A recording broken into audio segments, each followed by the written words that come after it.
The Roboutian Heresy Chapter 5. White Scars, Lords of the Wild Hunt. Once, the Scions of the 5th Legion were the vanguard of the Imperium's advance, the outriders who hunted in the wild regions of space. Even then, their independent streak had drawn suspicion upon them, though whether that suspicion was founded or instead caused their rebellion is unknown. Now, they have become cruel and sadistic predators, preying upon the very population they once protected from the galaxy's many threats. Riding ahead of their armies of walking dead and cannon fodder on their demonic bikes, they seek the thrill of the hunt and the plunder of entire worlds. They reach speed beyond the reach of sane mortals, and some of them have entirely lost themselves to the power of the warp in return for the ability to defy the laws of the physical universe entirely.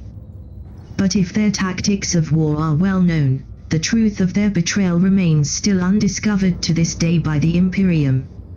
Origins. During the solar exodus, mankind left its cradle for the first time. Thousands of colonization ships traveled through the stars, entire generations passing before they reached their intended destination. Few of these fleets ever found the world they had intended to reach, but the one that sought the world they had baptized, Mundus Planus, was one of those. Isolated from the rest of mankind, the descendants of the colonists quickly lost the technology they had once possessed, and regressed to a level corresponding to some of the current Imperium's most advanced medieval worlds. The world, which they came to call Chondax, was rich and fertile, and the population grew despite these setbacks, forming tribes and cities. For countless centuries, life went on and empires rose and fell, until from the stars came the one who would cause Chondax rebirth, as well as its ultimate damnation. One of the 20 sons of the Emperor, stolen from him by the plots of the Dark Gods, descended upon Chondax in a trail of fire that was visible for hundreds of kilometers. According to the text that is known to the Inquisition as the Kigan's Rise, at the same time the trail of fire tore the heavens, seers and sorcerers received visions of great portent, and their lords and masters quickly made the link between the two events. They sent men to find what had fallen from the sky, several parties of horsemen hailing from different nations. The ones to first reach the site of the crash were tribesmen of the Talskars. The Talskars were nomads, living in the region of Chondax known as the Empty Quarter, arid and hostile to life. They were mostly ignored by the more civilized nations of Chondax, though sometimes raids were led by one side or the other for glory or plunder. Civilization was, at that time, a relative term on Chondax. All of its people belonged to one tribe and were led by a Khan, whether they were nomad riders, farmers, or empire builders. When the riders saw the child that was already standing amidst the wreckage, they were amazed. They approached him warily, for surely this was no natural infant. The child exalted strength and confidence, even though he was little more than a babe. Charmed, the tribesmen spoke together, and decided to bring the Sky Child to their Khan. But before they were able to reach the child and bring him with them, they were struck down. Others had come for the Child of the Stars, and when they saw the Talskars surrounding him, they feared that they were going to kill him. So it was that the destiny of Jagatai, son of the Emperor, was changed by the shedding of blood. Instead of being taken to the Talskars, he was instead brought before the Palatine, ruler of Chondax's greatest empire. Khan, leader of the Talskar tribe, looked at the warriors assembled before him in anger. His men had died, and the Sky Child had been taken by the enemy of his people. Yet there was more to his anger than the death of his brethren. The shamans had told him of the great destiny of the child who had come to Chondax on a trail of celestial fire. He was to be the one who would unite the warring clans of the plains and lead them to glory eternal, yet he had been taken from them. Destiny had been denied, and now the same shamans wept in terror, speaking of a great darkness to come if the child was denied his destiny. They had spoken of ancient spirits who fed on pain and agony coming to steal the lives of Jagaris people, of great beasts hunting down the tribes and bringing them to extinction to sate their dark appetites. The boy had been the one destined to protect them from that fate. It was still a distant future, many decades or perhaps even centuries had yet to pass, but Ong had not become Khan by not thinking of the future. There was only one possible answer, one course of action. The kittens could not be allowed to keep the child, to raise him as one of their own, corrupt and decadent. They would take back the child, and correct destiny's course. No matter the cost. The Palatine took interest in the child, and arranged for him to be raised in his palace. For a few years, Jagatai learned all about the tactics of heavy cavalry and phalanx of infantry that had allowed his empire to crush any opposition, as well as the many arts developed by the Chogarian over the course of the millennia. The Primarch's growth, both physical and intellectual, was far beyond the norm, and rumors about the mysterious Sky Child who was being raised by the Palatine spread like wildfire across Jagaris. For some, he was a sign of the heavens' blessing upon the Emperor. For others, he was a demon clad in human skin, deceiving all around him and waiting for the opportunity to turn on those who had foolishly welcomed him. What exactly the Palatine had in mind for Jagatai is unknown. Perhaps, like some of the rulers who became father figures to the scattered Primarchs, he intended to make him his heir. That is unlikely, though, as he already had many children from his wives and concubines. Perhaps the Palatine wanted him to become one of his generals, helping him to maintain his hold over his vast empire. Whatever the Palatine's intentions were is, however, ultimately irrelevant. As Jagatai neared adulthood, a massive invasion from the Empty Quarters tribes tore through the Palatine's domains. For the first time in recorded history, almost a dozen of the Plains tribes had put aside their differences and united against their common enemy. The initial surprise allowed the nomads to advance deep into the Palatine's territories, until the old emperor sent Jagatai at the head of a quarter of his armies to stop their advance. Blood dripped from the suspended body. Once, the slab of meat had been a man, a warrior of the Talskar, come along the rest of the Empty Quarters army to the land of the Palatine, Jagatai's foster father. But he had had the misfortune of being captured by the Palatine's men.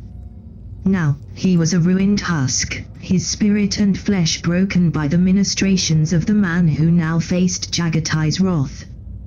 "What do you think you are doing, brother?" hissed the demigod. He was younger than the son of the Palatine, yet already he towered above him. The fear in the prince's eyes was evident, even to one without the Sky Child's preternatural perceptions. Jagatai knew that his presence had that effect on those around him, but it was the first time he was truly angry while exerting it. "He is an enemy," pleaded the terrified man. "Yes," conceded Jagatai. "And if you had killed him on the field of battle, I would have praised you for it. But this is not honorable. It is not right. Torture is a tool for cowards who do not dare face their foe in honest battle, brother. If father knew you were doing this." It was then that something in Jagatai's foster brother's face changed. He looked straight into the Sky Child's eyes, and said, "Who do you think taught me?" The two armies met on the Lonsuan plain. Seeing the mighty horde assembled against him, Jagatai called for parley. He admired the martial prowess of the enemy, and wanted to know what could possibly have driven them to such an attack against the Palatine. To him, it was obvious that the tribes had much more to lose than to gain in such an attack. They were too far from their homeland, without support. Eventually, they were doomed to be crushed by the might of the Palatine's armies, and the repercussion on the families they had left behind would be terrible. This made no sense to Chagatai, and he desired answers. The tribes accepted his offer of parley, but when the Primarch met their leaders, his troops suddenly charged, breaking the truce promised by Chagatai. One of his subaltern officers, acting on the command of one of Jagatai's rivals at the Palatine's court, had betrayed him. Turning aside the blade of the assassin that came for him in the negotiation tent, Chagatai was furious. Abandoned by his own men and believed by the nomads to have betrayed them, the Primarch tore his way through the assembled armies, forcing the terrified survivors of both hosts to their knees before him. In all the years to come, never again would the men of both armies see anything like what they had seen that day. That day would become a legend, whispered in fear by all those who any reason to dread the attention of the Lord of Chagaris. The wrath of the Khan, they would call it, the moment the child of the sky had shed out his humanity to reveal the demigod beneath. The screams of the dying had drowned out the sound of battle, they would say.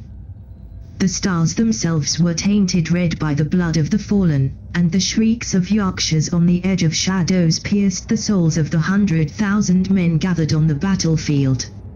And at the center, the Khan had stood, holding his blade with both hands, moving like a vengeful spirit amidst the press of bodies, cutting down all who stood in his way, his fury radiating from him like a physical force. And some would say, after looking around them nervously, that even after the terrified men had begun to kneel before their conqueror, the demigod had continued to kill them even as they prostrate themselves before him, begging for mercy.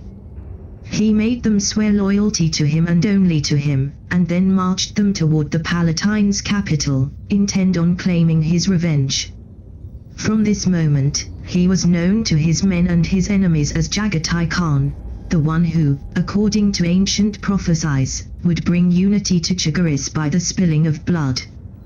Using the very dagger that had been meant to end his life, a weapon laced in a poison that could kill a grown man in a few seconds, he ritually scarred both of his cheeks, replicating the mark of the Talskar tribe.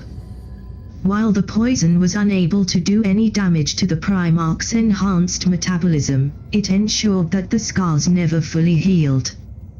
The Palatine denounced Chagatai as a traitor, and sent the remainder of his armies against him. Some of the officers leading these armies deserted to Chagatai's side instead, pledging their loyalty to the one they knew had been betrayed first. Others fought and died, for none could stand against the might of the Urdu of Chagatai. As fortress after fortress fell, Chagatai discovered a darker side of the Palatine's empire, shrines dedicated to Yaksha, torture chambers filled with the ghosts of innocents, and witches who used their powers without any restraint under the service of the man the Primarch had come to see as his father. Today, it is believed that the Palatine was corrupted by chaos and spread its touch to the rest of Chagaris, and that exposition to it was led to Chagatai's ultimate betrayal of the Imperium. More and more tribes came from the empty quarter, drawn by the tales of Chagatai's victories. He learned the ways of the nomads quickly, combining the military lore he had been taught by the Palatine's teachers with the tribe's approach to warfare. He sent the tribes ahead, tasked with scouting and sowing chaos, then withdraw, regroup with the slower, tougher units from the Palatine's deserters, and crush the confused foe before he could recover. Records from that time speak of Chagatai's own ruthlessness and of that of those under his command. Entire cities are said to have been razed for the crime of opposing the Khan, the skulls of the dead piled up at the gates or carried as warnings for all to see. Finally, after several months of campaigning, the horde of Chagatai arrived at Khofasta, the capital of the Palatine's empire. Battle is said to have lasted for an entire week, but in the end, Chagatai's armies pierced through the defenders' lines and burned Khofasta to the ground. Kitugu Suogo, Kigan of the Kitten and Palatine of the Empire he had forged with his own hands, stood before one who had once called him father. All around him, his palace, the last fortress of his dying empire, was aflame. "They told me you would be my death," said the old man softly. He knew that he needed not to raise his voice. Jagatai would hear his every word anyway. Who? The priests. The Stormseers. The witches. All those who claimed to speak with the voice of the gods.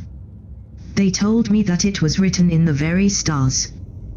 The Khan of the Kitten looked down, and a sad chuckle escaped his lips. "I fall by your hands, and my empire falls with me. I thought that I could avert it if I was the first to find you." "But you weren't," interrupted Jagatai. Kitugu looked up to his foster son's divinely wrought face, incomprehension showing in his expression. "I remember, even now. I remember who first found me when I arrived to this world. I remember how your men killed them. That's why I never really, fully trusted you. You lied to me when you told me your men had found me first, Kitugu. I shouldn't have been surprised, though. After all." The Primarch moved, a single leap, a single unleashing of the tremendous power contained within his flesh. His blade sang through the air and pierced the Palatine's heart as easily as if it had been cutting silk. "All emperors are liars." After the Palatine was slain, the empire he had built collapsed. Jagatai and his horde began their conquest of Chagaris, toppling one ruler after another, forming new kingdoms in their wake that Jagatai left to the hands of his most trusted lieutenants. The last of the old Chogarian kingdoms fell less than 20 years after the Battle of Lonsuan, and for the first time in its long history the planet was finally united. Jagatai was crowned as the Great Khan, ruler of all within the lands. His hold over the planet was tenuous at best, as ruling a world is difficult enough with modern technology, let alone without even a vox. Still, his rule brought an end to the conflicts between tribes, and with that peace came an age of relative prosperity. For 10 years, the Great Khan was content to leave the government of the world to his vassals while he hunted the latest rebel to his ambition. Then, the Emperor arrived to Chagaris. The Master of Mankind descended from the stars with his army of golden giants, and Jagatai bowed before him, recognizing the figure as the one who had engineered his own creation. The Great Crusade. Finally meeting his father, Jagatai accepted the command of the legion that had been created in his image. Many of his followers chose to come with him, though only a few were young enough to be inducted in the legion. Nevertheless, many who were too old attempted the trials anyway, and a few even managed to survive. Those quickly rose through the ranks, becoming the Khan's second-in-command, to the silent anger of many former officers who saw these ascensions as nepotism but accepted them as the price of being reunited with their gene-sire. Under their Primarch's command, the legionaries took the name of White Scars, marking themselves with the same mark that the Tal Scar had. With the Emperor's permission, they took as their emblem the lighting symbol that had once been that of the Master of Mankind, before the Aquila replaced it. Many of the traditions of Chagaris were adopted by the Legion, and in the years to come more and more of its recruits would come from the Khan's home world rather than from Terra. Little is known of the White Scars' activities during the Great Crusade. The Khan took his legion to the edge of the Imperium's advance, not hesitating to risk being entirely cut off from the rest of the galaxy. Furthermore, unlike most of his brothers, he mostly kept the White Scars gathered together, only sending a few companies to other expeditionary fleets. This caused the White Scars to develop a reputation for secrecy, which according to what few records have survived are quite unfounded. Far from the Imperium, however, the White Scars were unable to deny the rumors that spread about them, and in this may lay another reason for their ultimate fate. For many years, the Fifth Legion continued waging its own battles unknown to the greater part of the Imperium. Rare were the army units that were assigned to them. After all, with nearly the whole might of an Astartes legion under his command, the Khan had little use of mortal auxiliaries. Entire alien empires that would have been considerable threats to the main forces of the Great Crusade once it reached them were destroyed without the rest of the galaxy noticing. Isolated from the rest of the Imperium, the Khan was a mysterious figure even amongst his fellow Primarchs, which was reflected in how his sons, in the rare occasions where they met their cousins, acted in their presence. He was friend with Magnus and Sanguinius, who shared his belief in what the rest of the Primarchs would have called superstition but that they called mystic. The Cyclops because he had seen it with his own eye, and the Angel because he knew of it intimately. Together, they created the first Librius amidst the Blood Angels, reflecting the storm's ears of the Fifth Legion and the cults of the Thousand Suns. Soon, the practice spread to the rest of the legions, who saw the advantage in having Psykers in their ranks to face the more exotic enemies they met in the prosecution of the Great Crusade. Others rejected the Librarians, Russ first of all. Storm's ears from the Fifth Legion tried to explain the idea to those who, to the eyes of most outsiders, were their equivalent in the Sixth Legion, but were rebuked. This, combined with the image that the barbaric wolves gave and that had, over time, spread to his own legion, made Jagatai quietly angry with his Fenrisian brother. But, like most of the Primarchs, the Wolf King mostly ignored the Khan. In fact, many remembrancers, historians, and even important figures such as the Sigillite recorded opinions that perhaps there was something in the Khan's genesis that made him so easily forgotten. Of all his brothers, it was only with Horus that the Khan had any real relationship. The two saw each other as kindred spirits, both being warriors first and foremost. That link between the two, and Jagatai's expertise in the destruction of Xeno's empire, was the reason why, when needing help in bringing down the Orc world fortress of Alinor, Horus called upon the Khan. Together, the sons of Horus, the custodians of the Emperor, the White Scars and the Iron Warriors launched the Alinor Crusade. 3 Primarchs and the Master of Mankind, gathering their might to crush the empire of one of the great beast most dreaded warlords of history. Alucard never stood a chance. The White Scars earned much honor in the Alinor Crusade, with remembrancers from the other legions involved writing down many of their heroic deeds, records which, of course, would be utterly erased in the dark years that followed. The help of the Khan was instrumental in bringing down the war boss, and the Khan's legion was given a place of honor in the triumph that followed. For many of those present, it was the first time they saw the White Scars, let alone their mysterious Primarch. This was also the last recorded time Horus met Jagatai, and it is highly unlikely that they ever met again in the course of the heresy.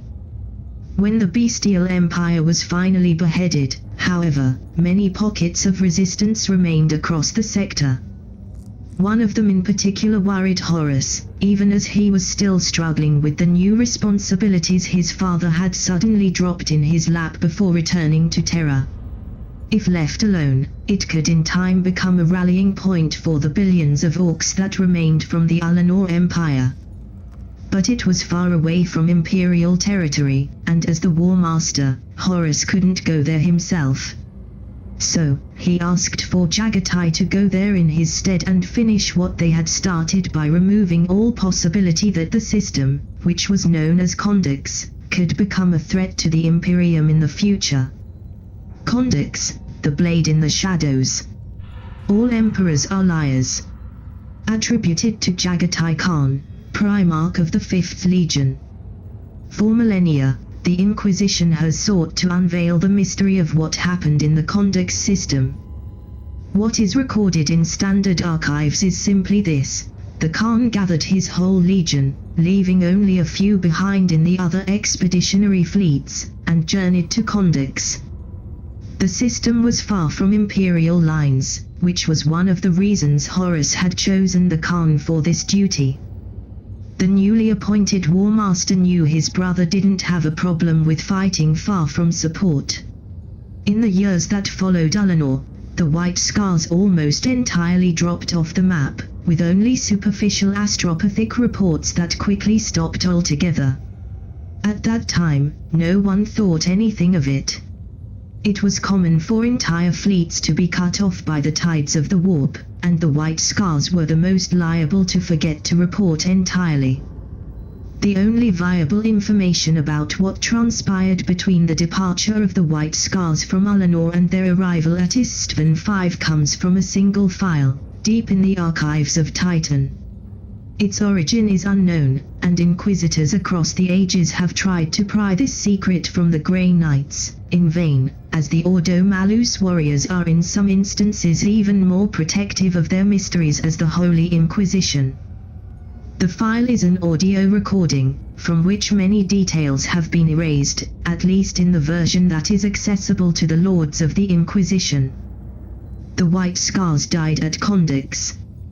Whatever events transpired that I did not learn of, whatever lies were spoken that turned the Khan against the Emperor and the War Master, whatever plots were engineered to make that betrayal even possible, it does not matter.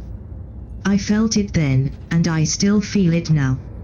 A scream echoing across the Sea of Souls, the agony of 1,000 futures that will now never come to pass. The dream died at Chondax, and the 5th Legion died with it. What remains behind is nothing but its corpse, kept in motion by the cruel whims of the Yorkshire kings. Extract from the Chondax record, translated from Chogarian.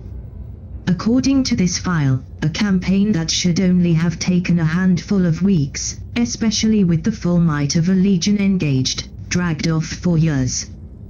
The first signs that all was not as had been anticipated were the storms of the warp.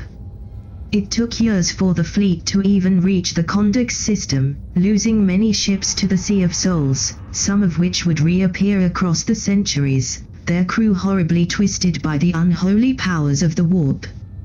Astropathic communication became more and more unreliable, and the choirs soon had to be placed in stasis to preserve them from the madness raging outside the Geller fields. By the time the White Scars finally arrived at Chondax, the storms had risen to the point that turning back was all but impossible. The 5th Legion was trapped in the system with the Orcs. The Orcs were present in far greater numbers than the Imperial tacticians had anticipated, spread across the entire system and well dug in. Apparently, the same storms that had harassed the Astartes had dragged much of the Orc refugees from Eleanor to Chondax, and they had colonized the system with the stubbornness typical of their species. Still, the 5th Legion had no choice but to fight them, if only so that it could survive until the storm abated. In the course of the war, the behavior of the Khan is reported to have changed. He became more and more withdrawn, spending long periods alone in his chambers, leaving the prosecution of the war to his Noyan Khans, the highest-ranked officers of his legion. It is apparently during that period that he was corrupted by the dark gods, their whispers slowly eroding at his loyalty as well as his mind. This only went worse as time passed, until the breaking point of a Primarch's mind was finally reached. I could hear the whispers back then. Shadows from beyond the veil, speaking to all who would open their ears. But I didn't listen. I knew that if I did, I would go mad. The lies of the warp are not to be listened to, that is one of the first thing any Stormseer learns. Perhaps I should have. Perhaps if I had, I could have prevented it. But I doubt it. Others did, I know. And they joined him in the madness when he made his decision known to us. The Legion would be purged, he told us. We had been betrayed, abandoned, but there was one Lord to whom our loyalty could go, one who would never try to bind us in chains. The path would be hard, he told us, but it had to be walked. For we were white scars, and we always chose the hard path. But it was all lies, fed to his mind by the nightmares of the Yorkshire kings. They had twisted his mind, turning him against those he had once loved most, quelling all rational thoughts and fanning his anger at being always ignored. I could see it, and if any of my peers had not been similarly twisted, they would have been able to see it too. I fled on that night. I couldn't trust any of those of my brothers. And this was the last time I truly thought of any of them as brothers remaining in the fleet, but there were a few mortals I knew I could still trust. With their help, I went to my ship, I sent a last message to those who were about to be betrayed, and I ran. I am not proud of it. While we ran, I heard the screams of those I had left behind as they died betrayed, slain upon their brothers' blades. But I had to warn the rest of the Imperium. I was too late in the end. Of course the warp raged and roared around us, casting us across the galaxy in a dozen different places before, in the end, the Imperium found us. But I had to do it. I had to do it. Extract from the Chondax record, translated from Chogarian.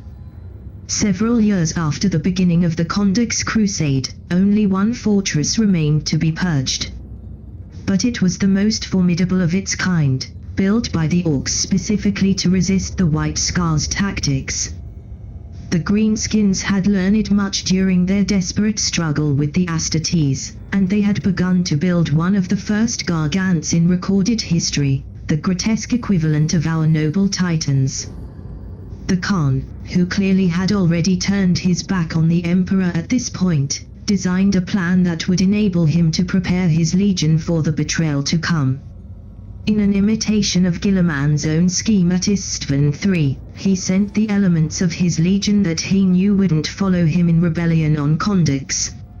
Most of them were Terrans, legionaries from before Chagatai had joined his sons or who had been inducted before the influx of recruits had come only from Chagaris. A few were Chogarians whose minds and loyalties were too strong to be bent to the Kigan's will. These troops found themselves isolated, without support, facing the last remnant of the mighty Alanor Orc Empire. Thinking that something had happened to the fleet, they fought alone against the great beast, and claimed victory, though the cost was high, as their treacherous master had denied them the heavy machines they would have needed for a conventional assault on the Xenos Keep. As they waited in the ruins of the Orc fortress, trying to reach the rest of the fleet, the loyal sons of the Emperor saw hundreds of drop pods and transports descend from orbit. At first, they thought that their brothers had come to bring them back aboard the fleet, though the numbers were a bit too much for that, especially considering the losses they had taken. But in reality, Chagatai had come with those of his sons who were ready to follow him in hell for another reason. He had come to finish what he had started, and kill all those of his own legion who would not stand with him in betrayal of all they had ever held dear. He was wandering amidst the darkness. Pain burned in his chest, where the blade of Thorgun had pierced his armor and flesh. Somehow, it seemed that it shouldn't have been possible. He was stronger and faster than the Khan of the Brotherhood of the Moon could ever have hoped to be, and his armor had deflected blows from much more powerful and skilled attackers. But he had been slow. As if something important, something vital had been drained from him when he had killed his own sons. His sons. He had killed his sons. Why had he done that? Why? The shadows around him thickened. He could hear voices, now, whispers that called his name. These were not the voices he had heard before, though. They had revealed him the truth, showed him just how Horus had laughed behind his back when he had sent him to this lost place, showed him how the rest of the Imperium mocked him and his legion, linking them to that barbarian Rus and refusing to see that they were just as civilized as it was possible for an army of living weapons to be. They had shown him how he was chained, how the Emperor had bound him to his service, denying him the freedom that was rightfully his and the glory his greatness demanded. And then, they had told him how to claim his revenge and regain his freedom. That was why he had killed his sons, but what he heard now weren't these voices. The voices cried out in anger at him, and he recognized them. These were the voices of his sons he had killed, the voices of those he had betrayed. One of them was female, the woman who had warned the betrayed of what was to come, giving them time to seek shelter from the orbital bombardment and forcing him to descend and do it himself. Her name was Alia Rebellion, and he had killed her for turning against him and daring to call him mad. The pain flared hotter in his chest, and he cried out in anguish for the first time since he had opened his eyes under Chagaris' sky. He felt his very soul being torn apart as the shades of those he had betrayed clawed at him, ripping out part of his self, and then a voice, a chorus of calls, drawing him away, drawing what remained of him back to the world of flesh and bone, back to those who were loyal to him, back to a life that contained nothing but more treacheries and betrayals yet to come. Jagatai closed his eyes in the sea of souls, letting true darkness take him. In a room deep within the sword storm, surrounded by dozens of storm's ears and hundreds of mortal acolytes, most of which were in the middle of dying, their lives sacrificed to claw the Primarch's essence back from the hungry void, a thunderous boom of power resonated. They had not let him die. They were dragging him back, using every source of power they could, drawing upon forces that should never be used, letting their cause being rewritten in return for the strength to return their father to life. The Kigan opened its eyes. The Titanic audio file does not detail what happened then. Whatever its source, he wasn't there in person. What is known is that the purge was completed, and the White Scars fully committed to their treacherous course. With the Loyalists purged from his legion, Jagatai was ready to answer the call from the War Master to go to Istvan V. The warp storms cleared when the news of Istvan III spread across the galaxy, allowing the White Scars to travel to Istvan with all speed. The Heresy. Records from the 3 loyal legions that were present at Istvan V indicate that the Khan was not at the meeting that took place before the drop site massacre. Perhaps he was present at the conclave of the 4 renegade Primarchs as they planned their vile betrayal. In his stead, Hasik Noyan Khan, who had once been one of Jagatai's generals back on Chagaris, came to represent the White Scars. The fleet of the 5th Legion was battered, clearly just coming back from a battle of great intensity, but the legionaries refused to answer their cousins' questions, claiming that what had happened on Chagaris was of no importance compared to the treason of Guilliman and his cohorts. On Istvan V, the White Scars, as part of the second wave, took part in the butchering of the 3 loyal legions.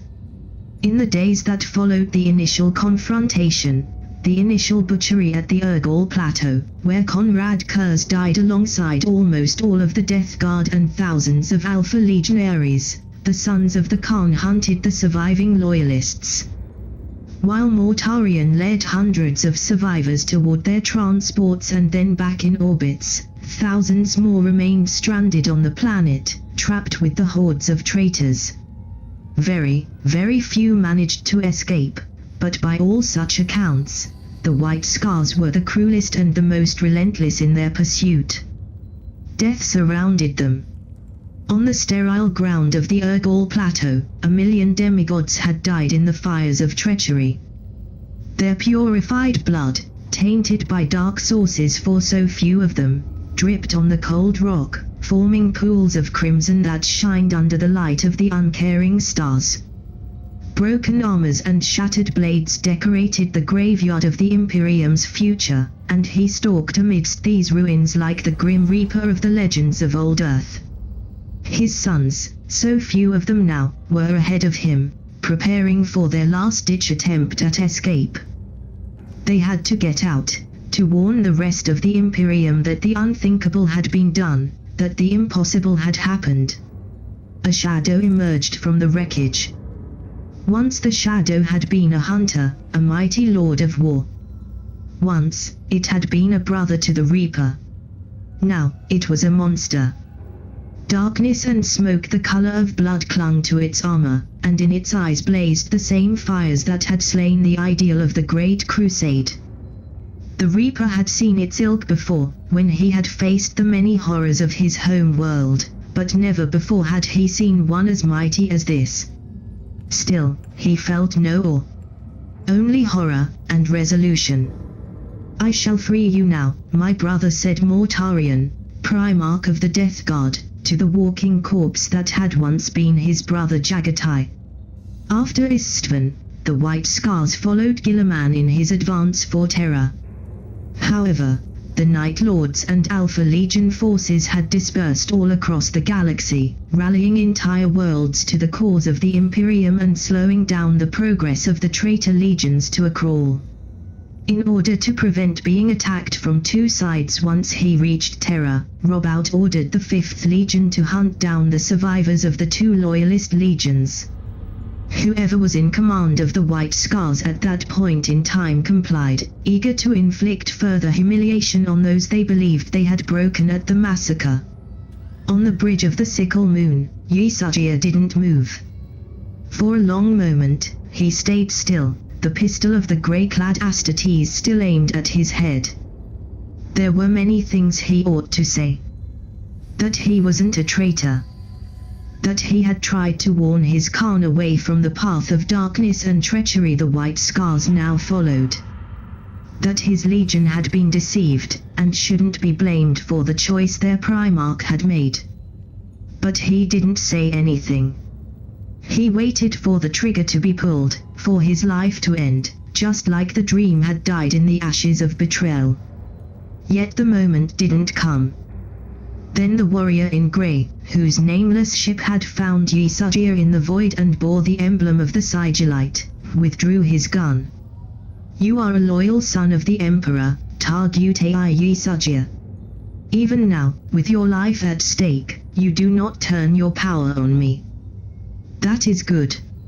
Hear me, I have come to bring you with me to Terra. Malkador is gathering an order of those like you and I, whose loyalty is to the throne above all else.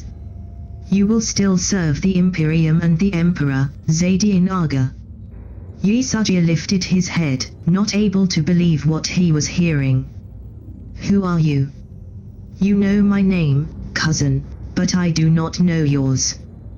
The knight-errant removed his helmet, exposing a face the color of ebony with red embers in its sockets. When he spoke, without the corruption of his helmet's speakers, his voice was deep and warm and, unlike any of Vulcan's brutal sons Ysagia had ever met, not without kindness. "My name, Weathermaker, is Zaven." But the 8th and 20th weren't broken. They were furious. For the first time, Astartes fought Astartes without the traitors possessing the advantage of surprise, and the White Scars paid a bloody tally. The Night Lords hid on worlds that had turned to the cause of the traitors, bringing retribution by sowing death, confusion and terror amidst their mortal allies. The Alpha Legion built up resistance groups and gathered priceless intelligence on the traitors' assets, sending it to the rest of the Loyalist troops. These were the enemies that the White Scars were dispatched to destroy, and they had to hunt their quarries across entire sectors each and every time. In the centuries to come, all three legions would come to call this the Shadow Wars, fought in the darkness of the heresy while the Ultramarines and the rest of their allies burned their way toward Terra. Chondax Voldorius, Strike's master of the Alpha Legion, looked at the field of battle before him. Now, finally, it had come to this. After 10 years of hunt, of leading the White Scars and their allies of the 19th Legion through trap after trap, ambush after ambush, it was finally his turn. He could no longer escape, no longer deceive his foes. They had caught him, as he had known they would eventually. All that remained was to fight with everything he had and die a good death. Quintus was a good world to make a last stand. It was heavily defended, and its population had remained loyal to the Emperor to a man. His ship had been destroyed, stranding him and the 100 remaining warriors under his command here, but he regretted nothing. Each day they had bought had been one more for the Praetorian and the War Master to prepare terror. Each traitor they had slain had been one less soldier the Forsworn could hurl at the Imperial Palace. Voldorius understood better than most the philosophy of the Alpha Legion. But even he, who had mastered the 1,000 lessons of Alphorus, couldn't help but smile at the prospect of finally facing his enemy with nothing but the weapons in his hands and the brothers at his side, and he counted the human soldiers among them. For the Emperor, he muttered as the first drop pods began to fall from the skies. After years of such conflict, the White Scars were deeply humiliated when Guilliman traveled to Escreda and claimed to have slain Alphorus himself. The Primarch of the 20th had been the ultimate prey for the 5th Legion, and had one of the Khans managed to slay him, then surely he would have been able to claim command of the White Scars, now that their Primarch had mysteriously vanished. In the final phase of the heresy, many brotherhoods of the 5th Legion answered Guilliman's call and gathered for the final assault on Terra. The raids of the White Scars are described in great detail in the chronicles of the siege. They launched attacks on multiple positions of the Imperial Palace's walls, forcing Pacharabo to keep them all manned at all time when even his genial mind couldn't predict where they would strike next. On no less than 3 occasions, the 5th Legion elements actually managed to outthink the Lord of Iron and breach the walls, only to be utterly annihilated by the loyalists within. The Post-heresy. When Guilliman fell, the White Scars were amongst the firsts to run. They ran back to their ships and left the Sol system with all the speed they were so famous for, and scattered back across the galaxy, beginning a campaign of plunder and terror that still continues to this very day, though it has much abated in the wake of the Scouring. Unlike other traitor legions, the White Scars appeared to have no desire to carve their own empires from the Imperium's weakened hold. They took pleasure in conquest, in breaking their enemy's back and forcing him to kneel, slaughtering all those who resisted. Then they took whatever they wanted from the ruins and left a trail of ashes and smoke in their wake. For every world that had been lost to the 5th Legion during the Shadow War, a dozen burned in the heresy's aftermath. Without any true objective left to unite them, the White Scars moved according to their whims, and no longer sought the most well-defended worlds. For decades, the 5th Legion remained a blight upon the weakened Imperium, until 2 of the loyal legions united to destroy that menace. After the heresy, the home worlds of the traitor legions were particularly attractive targets for the vengeful Imperium. Chondax was destroyed by the combined fleets of the 8th and 20th Legion. Together, the Night Lords and Alpha Legion put an end to the long war that had opposed them to the White Scars, though this act has bought them the eternal enmity of the Khan's sons. However, the heritage of the world that was once known as Mundus Planus didn't vanish that easily. In the time between Guilliman's death and the arrival of Retribution, many brotherhoods used Chondax as their home port. When the fleet of the loyal legions arrived in the system, dozens of ships of the 5th Legion still hung in orbit of their home world. If the traitors had fought back as a united fleet, they may have had a chance at victory. The 5th Legion's void tactics, virtually unknown prior to the heresy, had by that time become legendary. But, as befit turncoats and heretics, every Khan only saw his own interests and acted accordingly. Many traitor ships were destroyed in the confusion, some running to the system's edge before jumping into the warp, while others tried to make a stand, either out of some desperate desire to protect their home world or just to hold until their assets on the surface had been retrieved.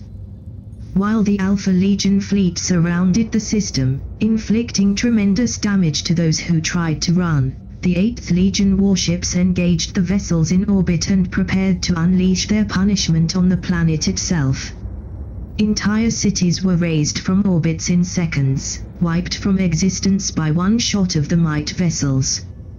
Finally, to make sure there were no survivors on what had become, by that time, a full-fledged Chaos world, a salvo of cyclonic torpedoes was unleashed from the Night Lord's flagship Nightfall. From the bridge of his flagship, Legion Master Sevatar looked as a world burned. The void battle was still raging, but that wasn't any concern of him. Vandred was taking care of it, and the captain of the 10th Company was a genius at such matters. They had lost ships, of course. Doubtlessly they would lose more before the battle was over. But the result had never been in question. Since even before the attack had begun, the defeat of the White Scars had been inevitable. They were outnumbered, caught cold, and most important of all, they no longer possessed any cohesion. It was sad, in its own way, to see a legion fall so low. The 5th had once been a powerful war force, united under the command of its Primarch and fighting as one against the Emperor's enemies, but now it was nothing but a band of scavengers gathering like jackals to form packs. They had fallen from grace the moment they had betrayed their oath to the Master of Mankind, and nothing could save them now. And after today, no one would ever be able to make them a true legion once more. Disunity, confusion, and inner betrayal would rob them of all their potential for greatness, leaving only a dark, twisted shadow of what they may have become. This reflected on what had become of their home world. Sevatar had seen Picts of Chaggaris from before the heresy. Compared to Nostramo, it had been nothing short of a paradise. Vast, fertile lands, populated by tribes with a savage nobility to them. But now, reports from the Alpha Legion's agents on the surface who had, hopefully, been evacuated before the attack had begun told a grim story. The madness of the warp had spread across Chaggaris. Witches and daemons walked freely on its soil, and temples to the dark entities of the Sea of Souls had been built with the blood of millions. All over the fleet, astropaths and navigators had wailed in anguish during the weeks that the journey had taken, and even the librarians had become uneasy in the final approach. In truth, destroying the planet was just as much of a mercy to its human population that it was a punishment against its transhuman overlords for their betrayal. Such was the only mercy that could be shown to all of the Emperor's foes. And soon, it would be Nocturne's turn to burn. With their home world destroyed, the White Scars became a fleet-based legion, ironically gaining the ultimate freedom they sought at the highest cost imaginable. In the centuries that followed, many raids were attempted toward Nostramo to avenge Chaggaris. There being no recorded home world for the Alpha Legion, the White Scars couldn't aim their revenge at the elusive 20th. Later in the scouring, petty fiefdoms would be discovered, bearing the mark of the 5th Legion, the domains of those Khans who had abandoned Chaggaris before the end, foreseeing its destruction and seeking to rebuild it elsewhere, on worlds shaped to their will by the powers of chaos. The crusade to purge these nightmarish realms, known as the Purge of the Lost Kin, isn't over. The Legion forces operating in the Ultima Segmentum, where the home world of the treacherous 5th was located, still discover entire worlds where a handful of white scars rule over millions of enslaved degenerates whose ancestors once walked the soil of Jagaris. The greatest mystery, and potentially the greatest threat, of the white scars is their lost Primarch. To this day, the Inquisition is still investigating the fate of Jagatai Khan. The Primarch was never seen again after Istvan V, though on some occasions some other individual has claimed to be him in an attempt to draw support from the 5th Legion. Every single one of these instances, however, has ended up with the usurper being revealed, usually a legionary seeking to unite the White Scars under his command, sometimes a demon with some darker purpose. Many White Scars still look for him, though, and if he should reappear, the dispersed warbands could gather once more, forming a truly formidable foe for the Imperium. Organization. Without their Primarch to lead them and a home world to gather them, the White Scars have scattered across the galaxy. They have formed hundreds of warbands, based on the brotherhoods that once made up the Legion's structure. Charismatic officers or hunters of renown managed to unite several of those groups and form forces several thousand strong, but no Khan has the ability to command the entirety of the 5th Legion. Each warband is led by a Khan, who may have been one of the Legion's officers before the heresy, or have risen to his station by his deeds, or by murdering his predecessor.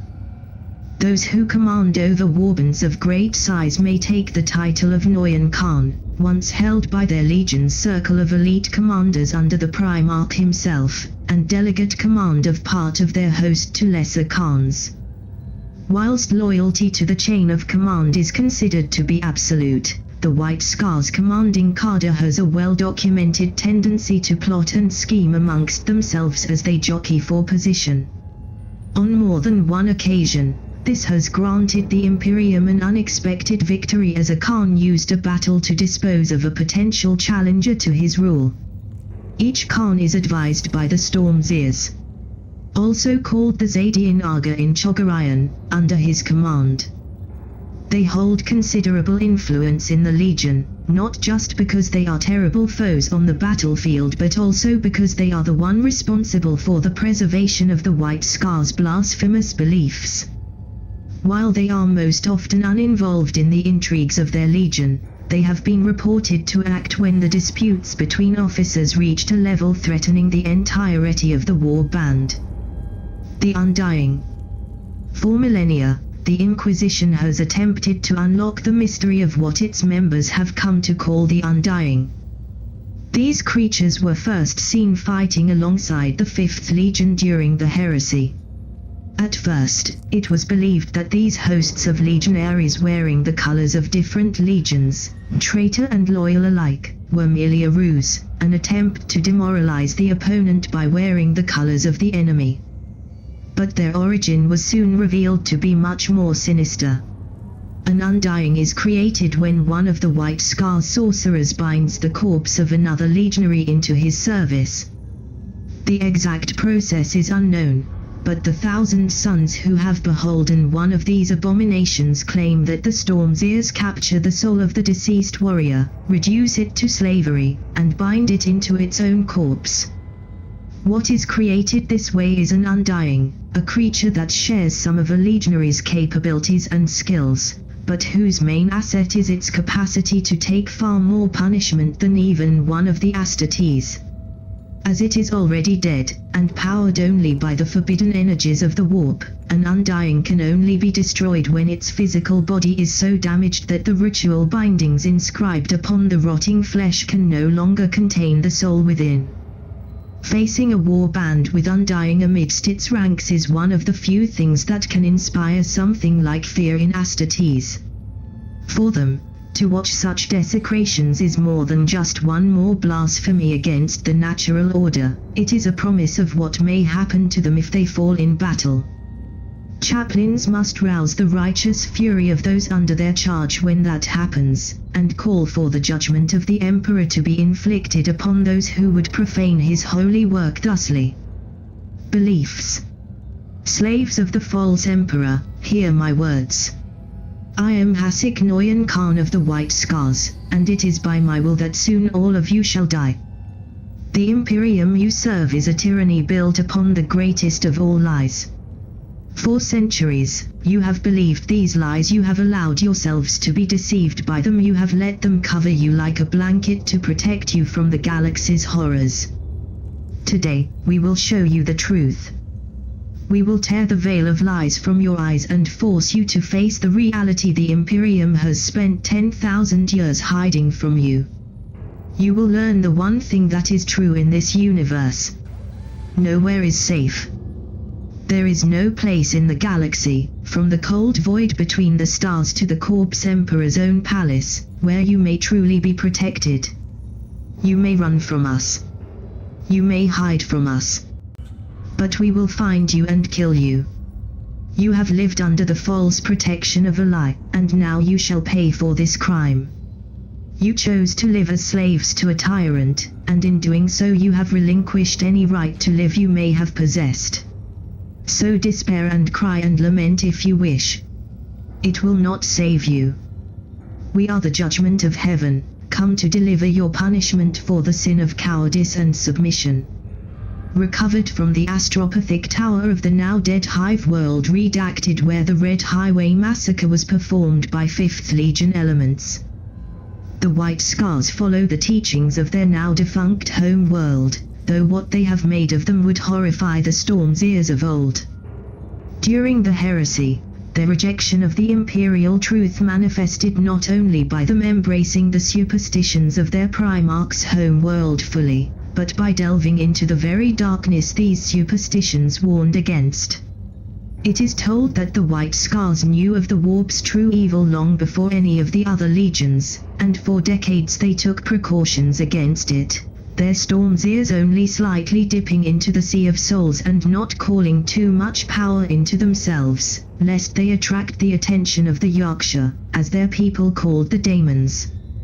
Control and harmony were the tenets of their beliefs, the ways by which they were able to wield the power of the warp without exposing themselves to its corruptive touch. But such restraint was entirely abandoned during the heresy. Though the level of corruption of the White Scars vary from one warband to another, many of the sons of the Khan have embraced chaos as the ultimate freedom, which they believe was denied to them when they served the Emperor. Freedom is one of the core precepts of the Legion, but it is a twisted, corrupted echo of the nobility that the White Scars once possessed, for in their quest to liberate themselves from all shackles, they have unwittingly enslaved their very souls to the dark gods.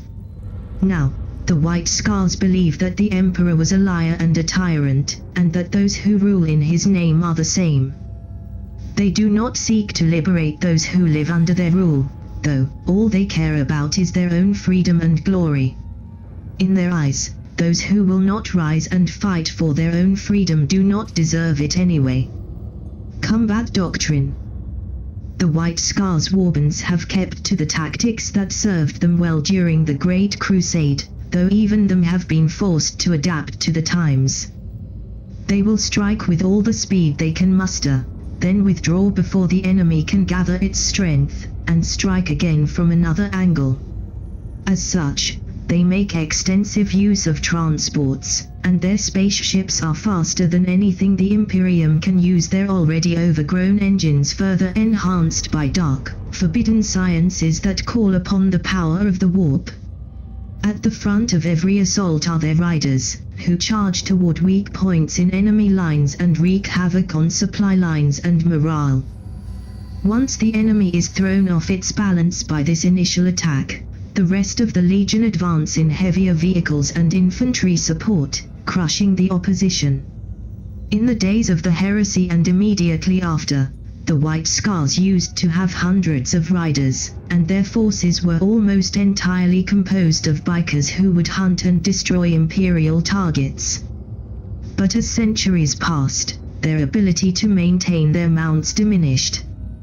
Without a proper infrastructure, the White Scars were forced to use other methods of war, which they once scorned.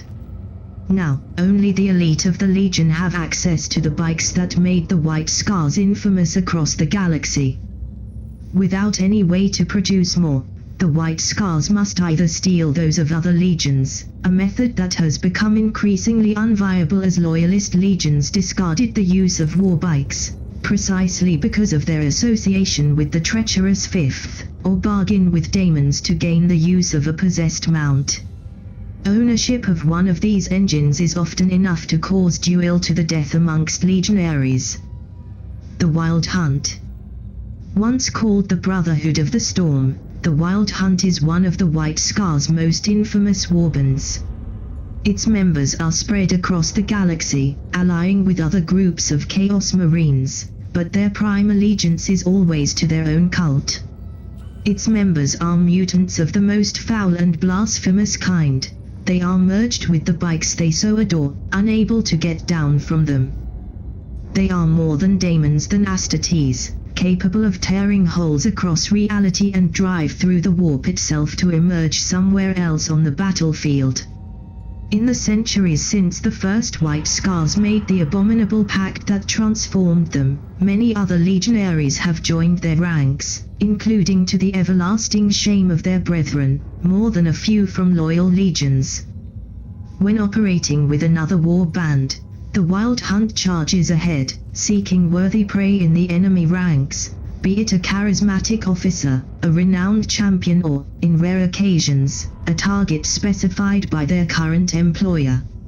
Of all the scions of that debased group, the one whose name is most reviled and cursed in the Imperium is that of Doom Rider.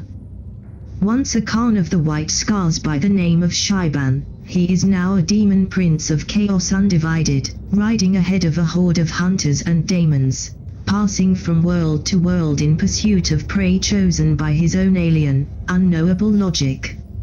For many centuries now, the Inquisition has sought to destroy the creature, but it has eluded all of the Inquisitors who have attempted to bring it to justice so far. Because they were once ignored by the Imperium at large, the White Scars now hunger ferociously for glory. They seek the most valuable targets and have little consideration for the risks involved, wanting their names to echo through the galaxy and freeze the hearts of billions in terror. They will announce their coming to their victims, ordering their agents to spread the news by Vox or sending the cries of their astropaths ahead of their fleets. This may seem a tactical blunder, as it gives the Imperium time to react and prepare, but such is the speed of White Scars starships that they can reach their target before the warning has had any effect beyond weakening morale.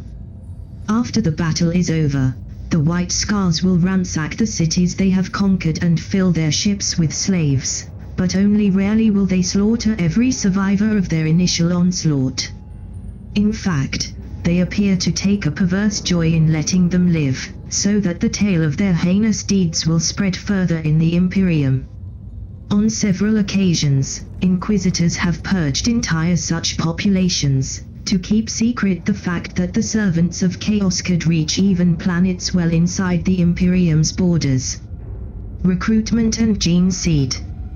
Among the traitor legions, the White Scars are perhaps those whose Geneseed remains the less corrupted. This is probably due to them remaining outside of the Eye of Terror for the most part, though the extensive periods of time their ships spend in the warp have taken their toll upon their physical integrity. Still, examination of captured corpses has revealed that the White Scars remain able to use all of the 19 implants of the Legion Astartes. How much of the original process of indoctrination has remained in the 5th Legion and how much of it has become tainted by the ruinous powers or lost to the trappings of superstition and sorcery is unknown, and probably varies greatly from one warband to another. What is known is that, unlike some of the other traitor legions, the White Scars do not have to rely on demonic pacts and unholy alliances to replenish their ranks. This relative purity enables the Legion to keep inducting new recruits into its ranks. Far beyond the Imperium's reach, it is said that there are entire worlds whose sole purpose is to provide various warbands of the 5th Legion with recruits. Every few decades, a ship of the 5th Legion will come to take the young males and put them through trials every bit as difficult as those of loyal legions. Those who survive are then transformed into new legionaries and taught the ways of Jagatai. Since these poor souls come from some of mankind's harshest worlds, and grow in civilizations filled with the corruption of chaos, they embrace their new existence with pleasure, as they are at last given the strength they have yearned for their entire lives. The boy stands alone before the 5 gods. The others have died long ago, slain by the rigor of the trials or by each other's hands when only a few remained. He is the only one to have made it this time. A mark of honor, so it was whispered by the elders who still remembered the last time the lords of the hunt had come to choose those worthy of joining them. It means his is a great destiny, if he has the courage to claim it. If he can survive the ascension, he will become a god.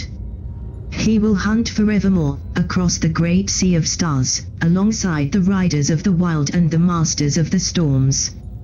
He will join the eternal hunt, receive the blood of the great Khan, whose spirit wanders the universe still. He will be immortal. Forget the life you lived, says the first of the gods. Like the others, he wears armor of white and black, the emblem of the thunderstrike on his shoulder. Shed the name you were given, says the second one. A new existence awaits you with us, in the Urdu of Jagatai, says the third. A life of endless war, of endless hunting, of endless freedom, adds the fourth. From now on, concludes the 5th, your name shall be Corsaro. Other warbands take the children of their slaves, training them from birth before granting the survivors the ascension they desire. Like other traitor forces, the White Scars also kidnap the children of the worlds they have conquered and force them into their ranks, breaking their frightened minds with the power of the warp before reshaping their flesh. Despite the Inquisition's best efforts to suppress them, legends exist across entire sectors of hosts of daemons coming from the darkness between the stars to steal children and make them into more of their own. Warcry. The White Scars are a greatly varied legion, and the war cries they use vary accordingly. Some, though, are used by many warbands of the 5th, such as for the Kigan, or Lalo the Carrion Tyrant.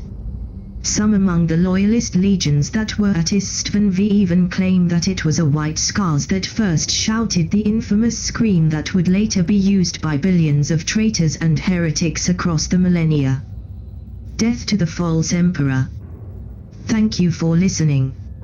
If you like what you see and heard, kindly like this video and subscribe to Crusader Productions. Thank you so much.